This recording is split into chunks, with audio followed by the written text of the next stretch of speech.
Hello, everyone, and welcome. I'm Geisha Gonzalez, Senior Director for Programs and Strategy at the Center for European Policy Analysis, or CEPA. I'm honored to welcome you to this panel discussion on the future of AI regulation.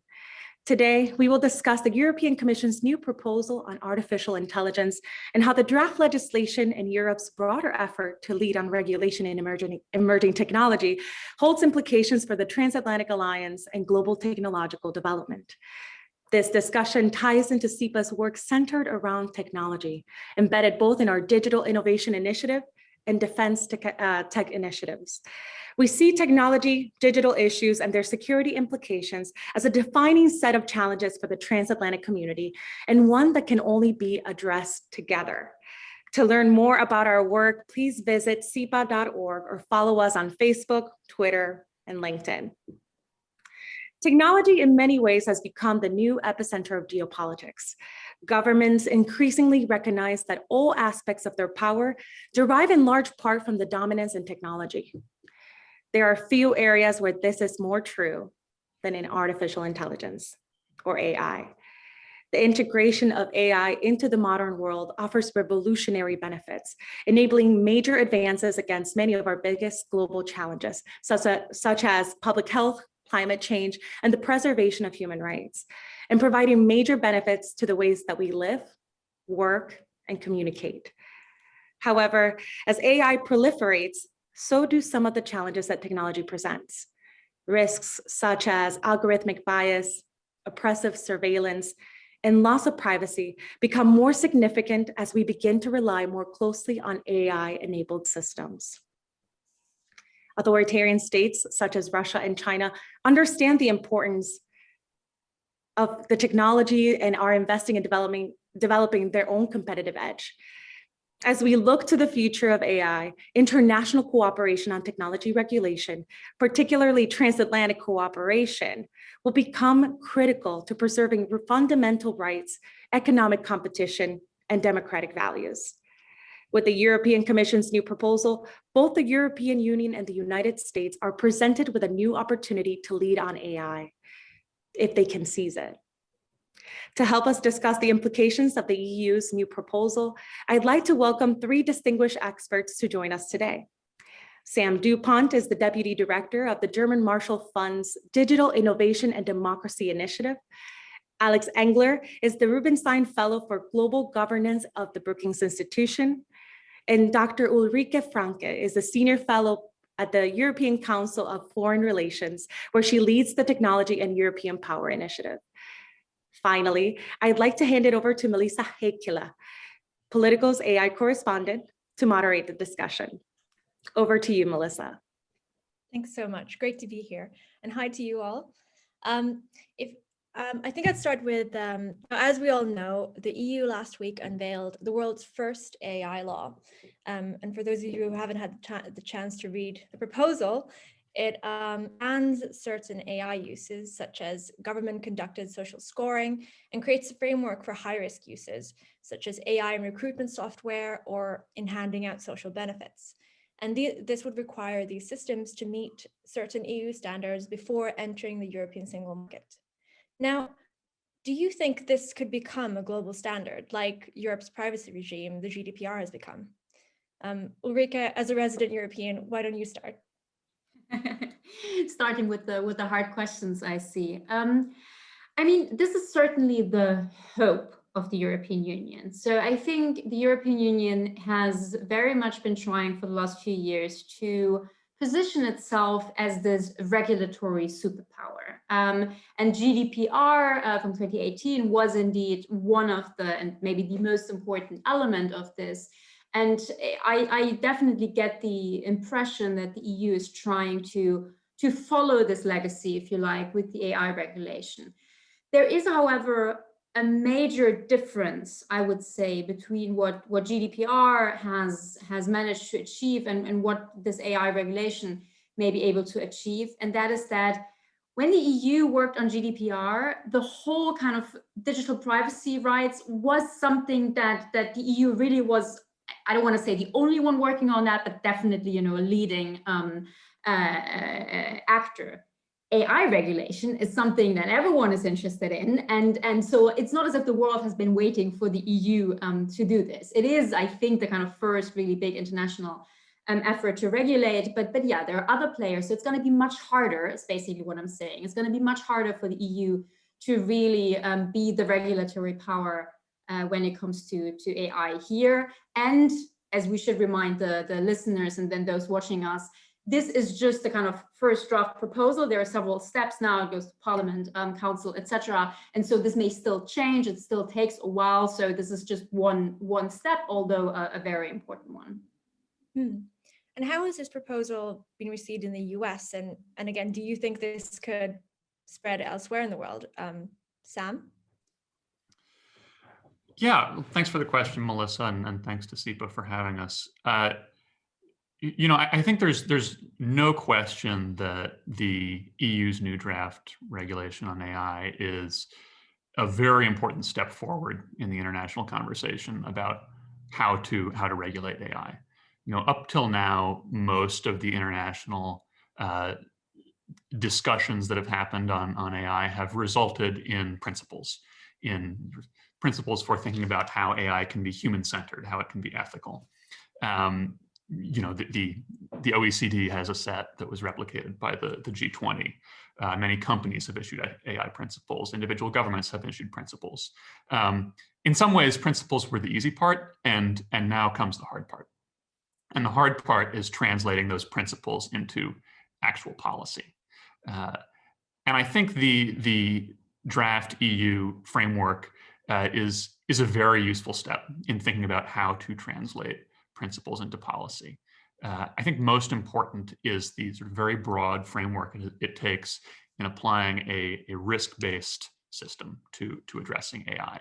As you said at the outset, Melissa, it prohibits a small set of sort of dystopian applications of AI.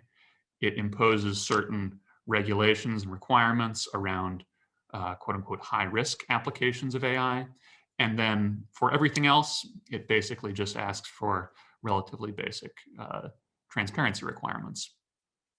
And I think the initial reception that the draft law has gotten in the United States and around the world, including in Europe, points to the fact that they got this broad framework right. Because you haven't heard, at least in the first few days that it's been released, too many people arguing with this risk-based approach to regulating AI, to the extent that individuals or companies or folks working on AI in the technical community have expressed concerns or issues with it.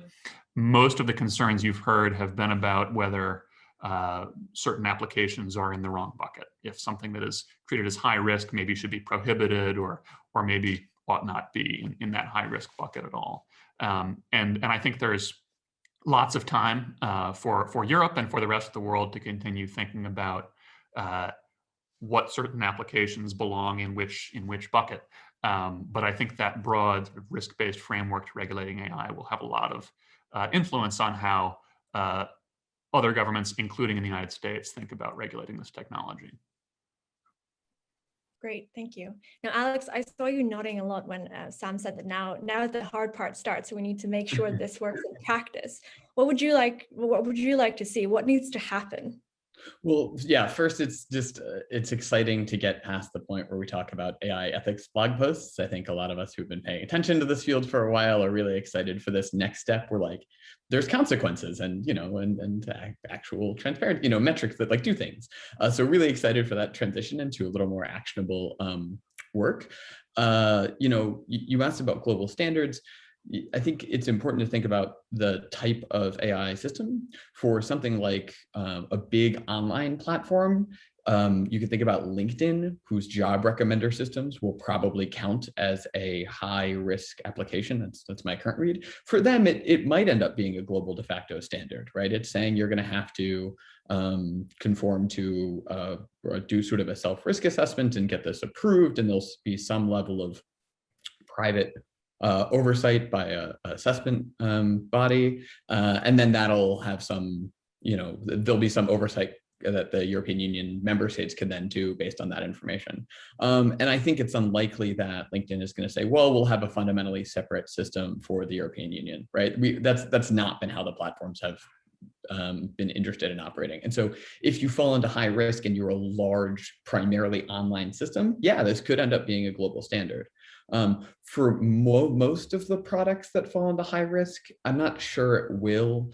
You can think of a different company that just has algorithmic hiring software, where really you sell it to a specific client and they use it to hire for their specific office. In that case, you're probably going to make a decision. Do I want to meet the rules in the European Union and thus sell there? Or maybe I won't do that yet and I'll push that off until later and I'll just sell in other countries, and not necessarily as guaranteed to just immediately cause, behavioral changes in firms that aren't operating significantly in the European Union. And so I think that, that distinction matters a lot for how much it affects sort of the operation of AI around the world. As for the US, a couple interesting things. Broadly, we saw Jake Sullivan, the National Security Advisor, welcome the proposal and signal vague, but broadly a supportive message around the introduction of legislation. And then there's been a little action at the FTC this week. We had the acting chair signal intent to do more around AI oversight a while ago. And then there was an FTC blog post that raised a lot of attention around getting more active around, deceptive practices of AI, sort of, especially around claims that some AI companies make around being 100% unbiased or being completely objective, which of course is never true, and the FTC potentially getting more involved there. So I don't think the timing of those announcements is an accident. I think it's the FTC and the Biden administration signaling interest in doing more, at least, if not yet in legislation, at least through some possible executive actions. Glad you mentioned the FTC piece, because a line really stood out to me where they said that if companies don't hold themselves accountable, the FTC will do it, which is pretty strong. Do you think this signals that the US is, the US is known for its light touch approach, preferring self-regulation?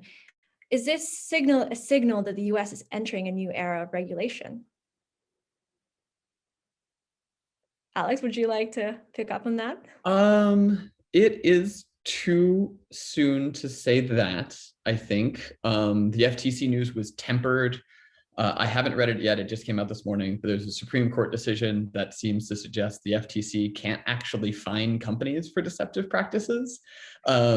So this it does sort of temper your expectations around what they're already allowed to do. My broad read here is that a lot of AI systems, the problems with them, whether they don't do what they say they do, they don't work as effectively as or objectively as they claim, or they have serious problems with bias and discrimination, a lot of those, or their privacy revealing in some way, a lot of those things are kind of already illegal in interesting ways, right? Like it's illegal to have a super biased system for hiring people. It's illegal to have a problematic discriminatory system in college applications. The question is, are we going to enforce those rules? To some extent, you might be able to do that under the current process, but often to do this, you need access to data, access to the algorithmic models themselves, and then the capacity to safely store and test those to run some sort of algorithmic audit or risk assessment. And so even though technically some of the things we're concerned about are often in violation of the law already, it's not really obvious we have the literal capacity. Like, do agencies have the administrative capacity to go get the data and go get the model in order to test to see if it's breaking the law? Currently, we don't have that in most cases. And so there is some interest in changing that, but I do think there's bigger shifts than we've seen the US government so far willing to do. Honestly, I think the Biden administration is somewhat interested in this. I don't think it's the absolute top of their to-do list with, pandemic and global recession and so on and so forth. Yeah. And Sam, what was your read of the FTC statement? It was very interesting. It's certainly a new interpretation from the FTC of the authorities they already have. But I think it's reflective of it's reflective of the way that the United States does regulation in a lot of areas that is distinct from the way it's done in Europe. the US Congress tends to delegate broad authorities to agencies that then issue specific regulations in response to specific problems, or enforce the authorities that they have in specific cases. And I think if you look in analogous areas, for example, in the competition space or in the privacy space, there is within US Congress, there is a sense that the FTC already has most of the authorities it needs to enforce competition law, to enforce certain kinds of privacy regulations. And so what the FTC needs is just more resources, more manpower, more money, and that can then be used to address a lot of the issues in those areas.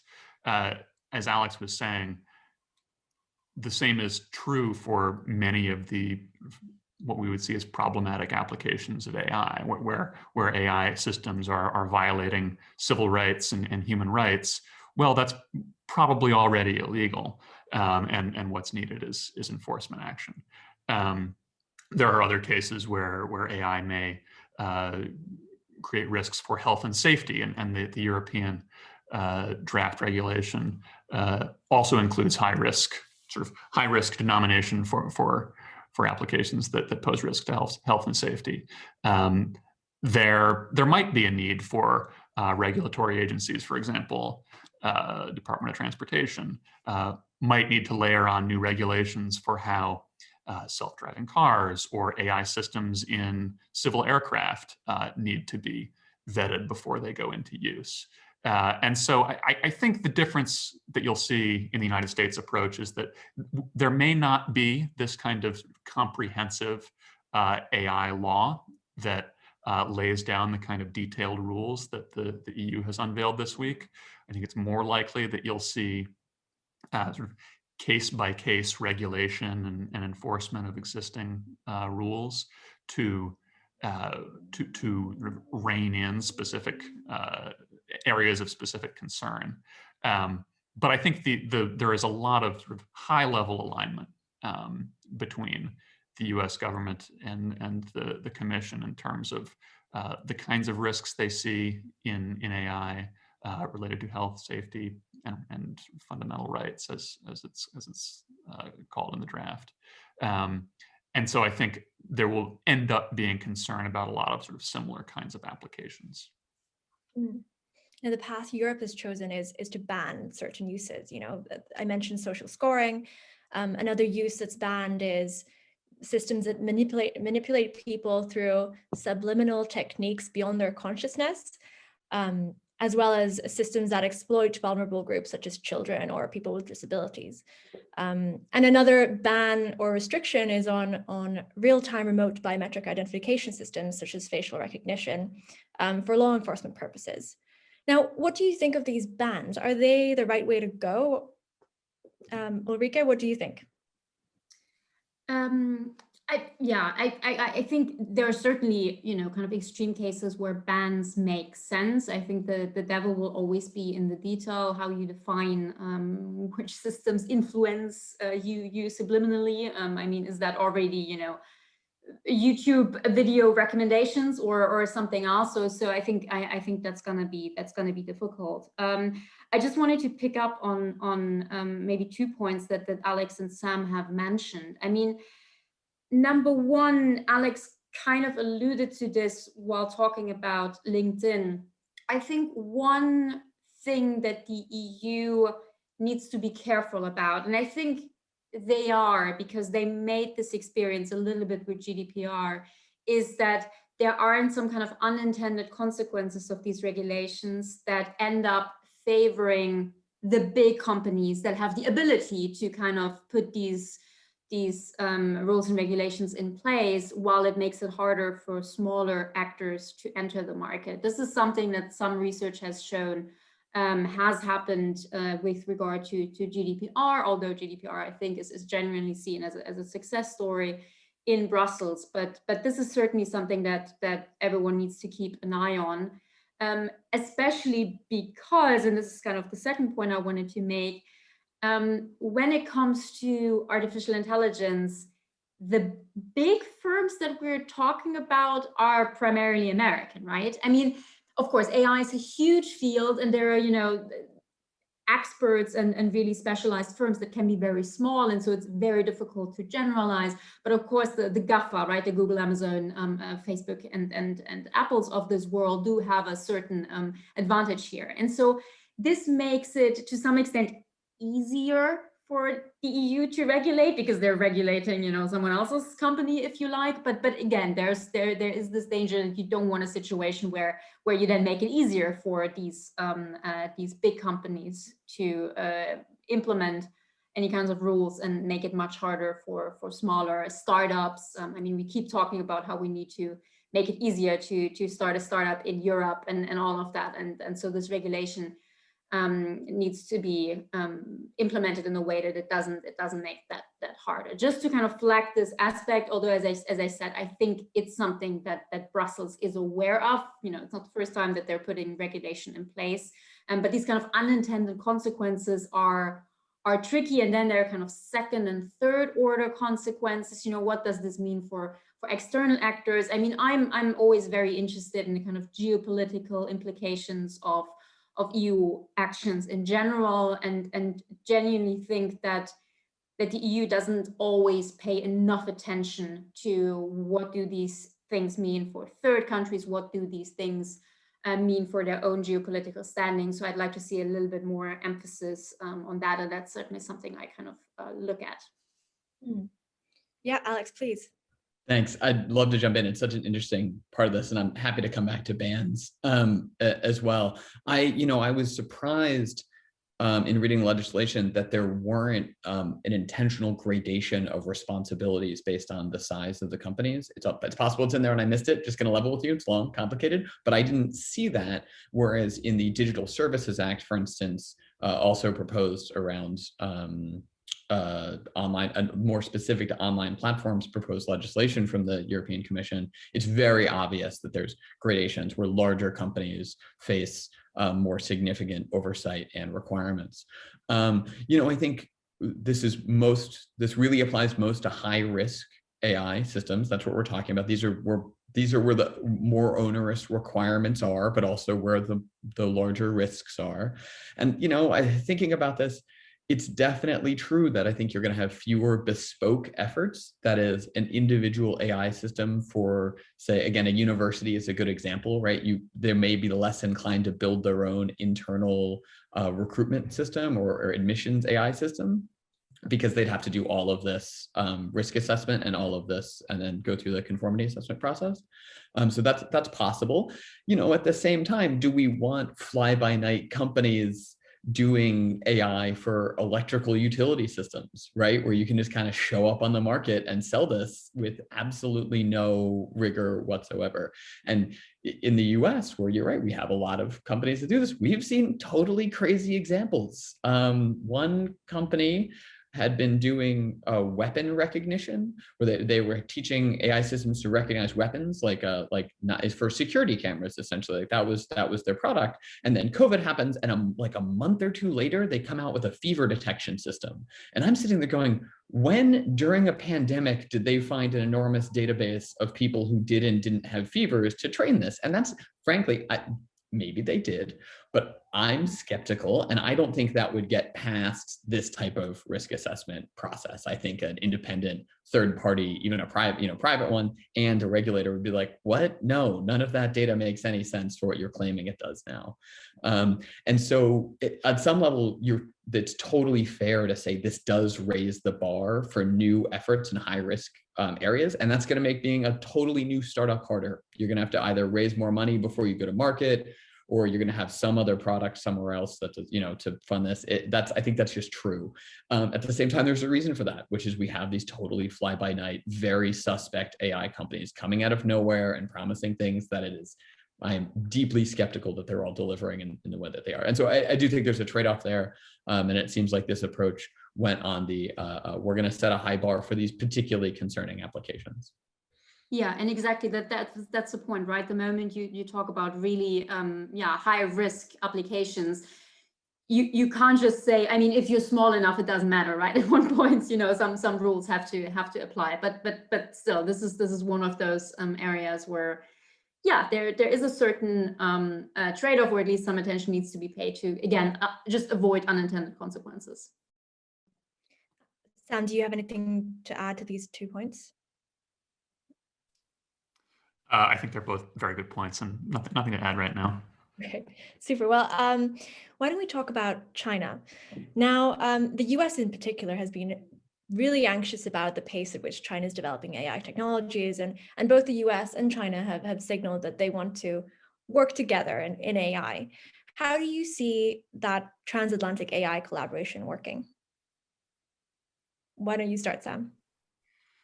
Sure. Yeah, I mean, I think there is immense potential for the US and EU to cooperate and collaborate on AI, and that's for several reasons. Number one, as I mentioned earlier, there are sort of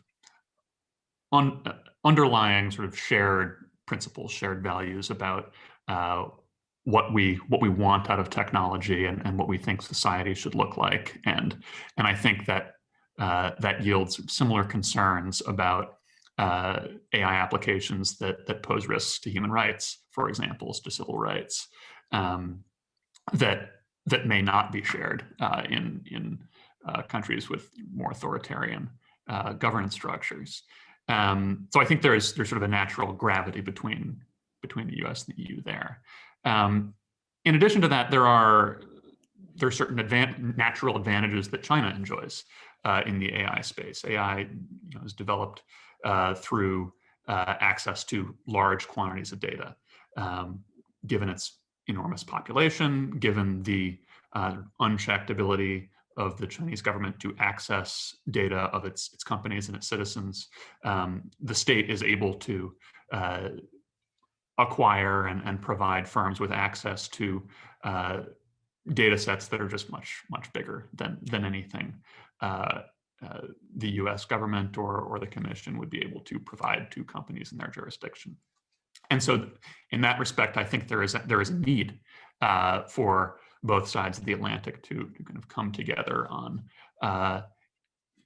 sort of both the development of the technology and the creation of a shared market for AI technologies. That's, of course, easier said than done. The 27 EU member states have a hard enough time as it is creating a single market among themselves, and adding the United States to that equation only makes it more difficult.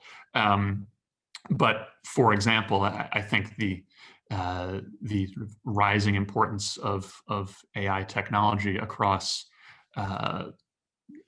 every sector of the economy makes it very important that the US and EU figure out a solution to the long-standing tension and disagreement around cross-border data flows and privacy rules that attach to data. If European data can't move to the United States, it's going to make it very difficult for AI firms on the other side of the Atlantic to serve customers across the ocean. I think that's sort of just one example of the kind of transatlantic tech issue that needs to get resolved to sort of make this transatlantic cooperation more feasible. But I think there are, as I mentioned, sort of natural sort of gravitational forces between the US and the EU on this technology that will incentivize policymakers to at least try to cooperate and to coordinate efforts on AI. Now, NATO is working on a military strategy, and Ulrike, you focus on defense policy. Do you think NATO would be like the right platform for more transatlantic AI collaboration? It is one platform, yeah, definitely. I mean, obviously, NATO would be the right platform in my mind for transatlantic cooperation on AI-enabled military system. NATO is not going to be the platform to kind of generally come up with new AI rules, but on the military side, I think it would be good if this was done within NATO and not so much within kind of new fora that are currently being created. So the US DoD basically has put together an alliance on defense, where they look at where they bring together different countries, which look at or integrate AI-enabled systems in their arsenals. And I can see how this makes sense from a US point of view, but I think the Europeans would probably like to kind of keep this type of cooperation within NATO as an existing alliance. But if I may, I just want to kind of make a little point about the transatlantic work or cooperation on AI more generally. I mean, I do agree with Sam that there is some good news, right? There is a certain level of convergence between the US and Europe. So for example, you see some US states and cities already implementing, either bans or regulations that are very, very similar to what we just discussed. The EU wanted to put in place, mainly on facial recognition, for example. So there's definitely some similarities in approach. There are, of course, shared values, broadly speaking, especially when you compare it to an actor such as China. I mean, there's no question about that. So that's the kind of good news. But the bad news is that there are also just genuine differences between how the US and Europe, and of course there's always this problem in who's Europe, and there are differences in Europe, but if I may generalize a bit, how the US and Europe approach this this topic. So one thing to note, I think, is that just in terms of literally how they approach the topic of artificial intelligence to begin with, what's very striking is that in the United States, you have a very strong national security community, people who work in this field, and they have a long tradition of looking at new technologies, genuinely, since the 80s, 70s, 60s, ever since the Sputnik shock, I want to say. And so they have a history of doing this, and they really kind of hit the road running, if you like, with artificial intelligence, which is why I'm not surprised that the US had a military AI strategy before a national AI strategy. And now, of course, the US also looks at economic and social implications and all of that, but I think it's interesting, like who led the discussion or the debate. In Europe, it's completely the other way around, right? Europe, and not just Brussels, but also Europeans in general, looked at this and are still looking at AI primarily through economic lenses, through social lenses, and are much less comfortable with, or just kind of accustomed with, looking at new technologies from a geopolitical, but especially a kind of military and defense angle. So you have different approaches. Then you have different situations. I was referring to this earlier, in that, the US has a lot of these very big companies. And so by definition, it has a certain interest in making sure that these companies can do what they can do, while the EU doesn't necessarily have this. And so they may be more willing to regulate. And then there are also just disagreements in view. I mean, again, not even all the Europeans agree. So why would the US with the Europeans? So I do believe that there are certain differences when it comes to privacy standards, data privacy standards. There are differences, again, and I'm now coming full circle to your question, with regard to military applications. How much autonomy should we give military applications? All of this, we need to go into much more detail to make this point clearer, but I'm just saying that, yes, there is good news, there is convergence, there are incentives, very importantly, as Sam said, incentives to work together. But it's not going to be that easy. The EU may want to kind of emphasize certain points also as a kind of, I want to say, location advantage, home advantage. They want to say, we are those that develop trustworthy AI, and so it may make sense to kind of keep this in the EU more than working on that, kind of sharing this at a transatlantic level. So yeah, some hurdles in the road, if you like, that hopefully, experts can help to overcome. Alex, what do you think about what Ulrike just said? Do you think, yeah, I have a couple thoughts. I mean, there are good reasons to be, I think, skeptical of an emerging narrative in the United States, which is that, like, more AI is inherently a good thing, right? There is a narrative of an AI race with China. And I think there are parts of that argument that are meaningful, but it is really important not to confuse more AI with a policy goal. Like a healthy democracy is a policy goal. Meaningful economic opportunity facilitated by AI systems is a policy goal. Better communication between people, whatever it is, right? There's all sorts of things that AI can do, and that's great. And I get concerned when we confuse the outcome of the amount of the technology and measuring exactly how many papers and how many PhDs are coming out. I understand why people are doing that. I'm not saying that's not worth doing, but it's easy to confuse those types of metrics, which is an outcome about education and training, sure, and not the broader understanding that like what we want is a flourishing society and economic innovation and products that are responsible and trustworthy, right? This, I think, gets especially bad in the national security conversation, especially when it is reasonable to speculate about the medium-term harms of autonomous weapon systems. This specifically, to be totally honest, straining my area of expertise, but I'll just say that more AI narrative definitely bleeds over and overlaps very substantially with the national security community. And often I will read reports and I have a lot of trouble identifying what the goal is rather than don't have less AI. Oh my God, we can't have less AI. That would be a disaster. And I am not following, and maybe there is a very nuanced narrative somewhere deeper in the weeds that I'm not seeing. And again, I'm not an expert in this, but I am skeptical of that narrative broadly. I'm especially skeptical in the national security community, where some people have already put to bed the idea of meaningful red lines in international treaties on autonomous weapons, and I think that would be a grave mistake.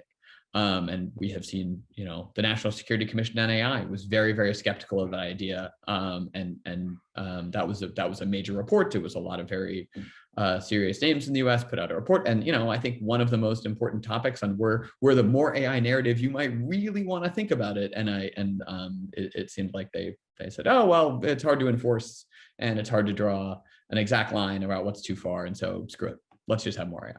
And I'm pretty skeptical of that, though. Again, I'll say this is the bordering what I'm really not a military policy expert, so I'll stop there. Now, the European proposal doesn't actually touch military AI at all. Ulrike, do you think this is a big mistake?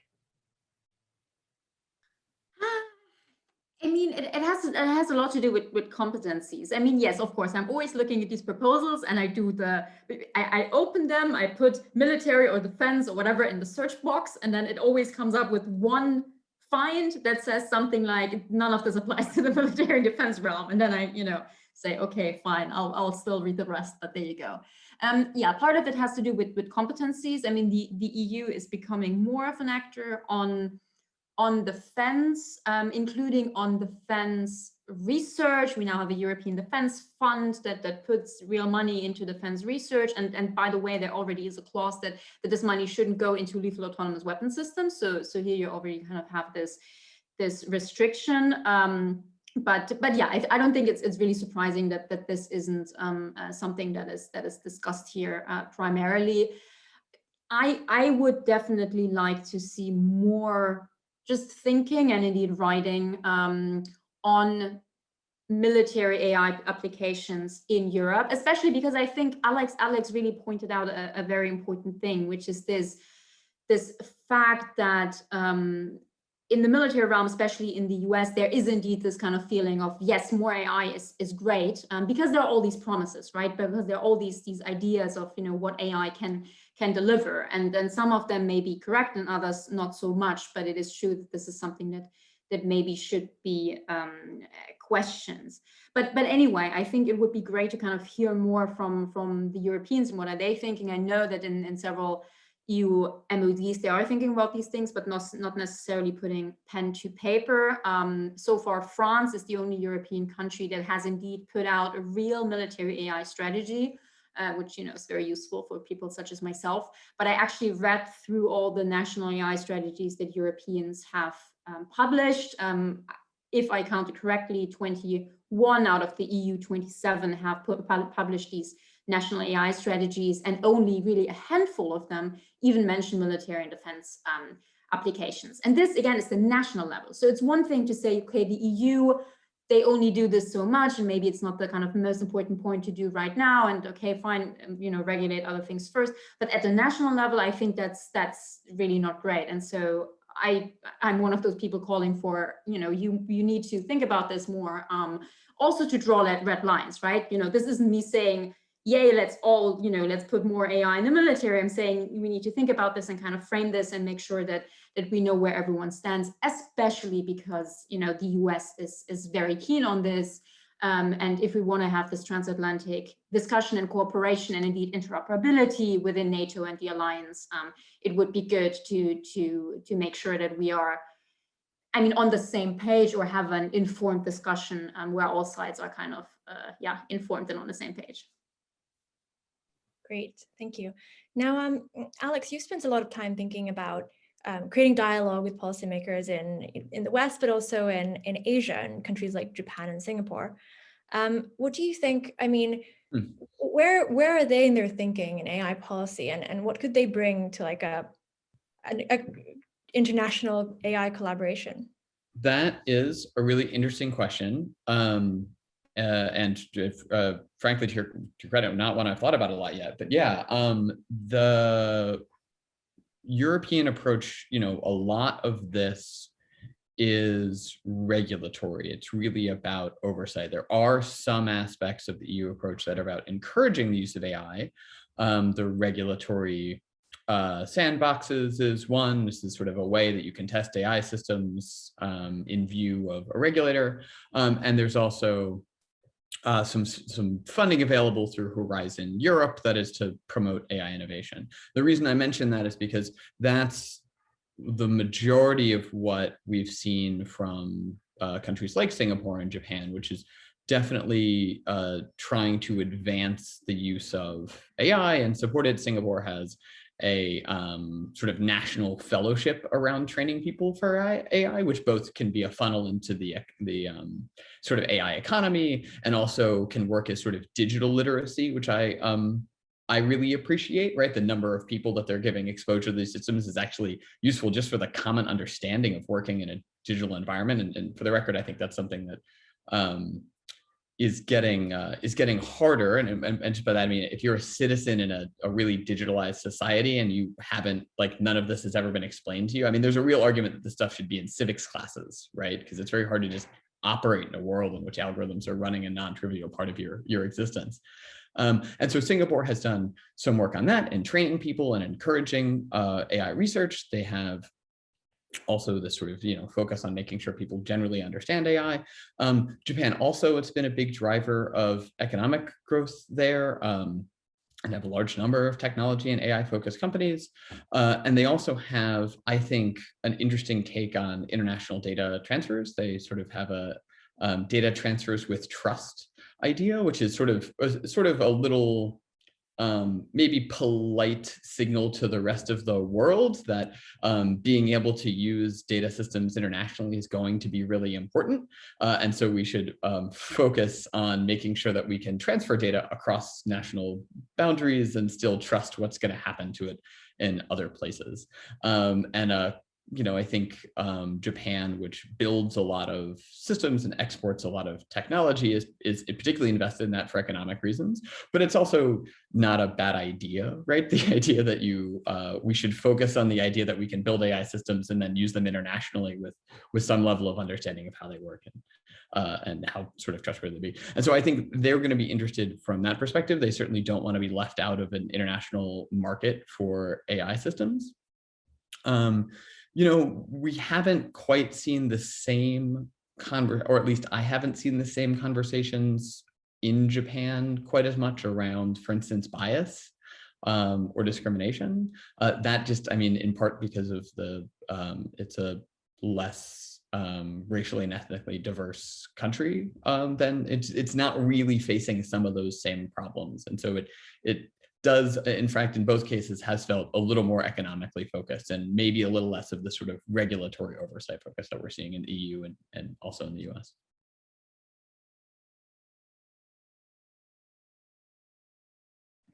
Sorry, we could go on forever, but unfortunately we only have a few minutes left. So I'd like to ask all of you one question. about the future. What's your one piece of advice for politicians and policymakers thinking about regulating AI in the next 10 years? Sam, you haven't spoken in a while. Shoot. Yeah, it's a great big question. I think following the release of this legislative framework from the EU, I would now turn to the US government and say, balls in your court. I think as I said at the beginning, I think the risk-based framework laid out by the EU is a smart one. I think the framework has identified many of the scariest potential applications of AI, and I think the U.S. Congress and the Biden administration need to do some thinking about where existing authorities can be deployed to address some of those riskiest applications, and where new laws and new regulations might be needed. So I'll leave it at that for now. Great, thanks. Alex, what's your advice? Just quickly, I'll say that one of the things this legislation doesn't go as far as I thought it might, in fact, didn't go as far in terms of earlier versions of the leaked draft legislation, is around mass corporate surveillance. So the current legislation would make it very hard for police to do active monitoring in public spaces, but you can still be scanned and identified by a company. Companies can still go and collect your Airbnb reviews and whatever, your Grubhub orders and your Twitter tweets, and they can combine all that into a corporate social credit score that they then use for all sorts of things, whether or not you can return a product, whether or not you can get special offers. Of obviously target advertising is a huge focus of this as well. And the reason I bring that up is because AI is still getting better, maybe not quite as fast as people think it is, and it costs a lot of money to make better these days, but it's still getting better. It's still doing new things. And when AI starts getting better and new things, it creates new markets, and those markets immediately incentivize mass data collection, right? The quality of facial recognition is what led Clearview to say, hey, if we scrape everybody's information off the entire freaking internet, we will have a product that we can sell, right? And like, you should draw a connection. It was the technological advance that led to the incentive to do the mass and incredibly invasive data collection. And I genuinely think that process will repeat. The EU legislation doesn't really get into that much around sort of mass corporate surveillance, even in public spaces. If they do facial recognition or biometric surveillance in a place like a store, I think they have to tell you that they're doing it, which is admittedly a good intervention. So if you walk into a store and it's analyzing your face, at least they have to tell you they're doing that. But it's not clear it changes this incentive where the sort of technology can advance and it suddenly incentivizes this enormous amount of data collection to lead to a maybe questionable application that we're not so wild about. I don't know if that's an easy solve or there's an obvious red line, but I think that's an area where we should be actively, paying a lot of attention for what violations of privacy and autonomy we may see next. Great. And Ulrike, finish this off. I have two pieces of advice for the EU and for Europeans. And the first is that the EU and Europeans need to think about the external dimension, the external implications of what they're doing on tech. It's not just tech regulation, also tech development and tech adoption. What effect does what the EU does have on partners, on allies, but also on opponents and on third countries, for example, also developing countries or countries you want to work with that potentially influence. So that's the first. And the second piece of advice is that the EU needs to think about the geopolitical power element of this more. And I'm not saying it should, follow the logic of an AI race and all of that. I don't think it's helpful, but I do believe it's not good enough if the EU hides a little bit behind this idea of, this being mainly an economic and a social and societal change. I think that's not helpful and a bit dangerous for Europeans, because I mean, the technological is geopolitical today, and it's not good enough to say I don't want to think about it that way. So that would be kind of advice, something to remember for the Europeans.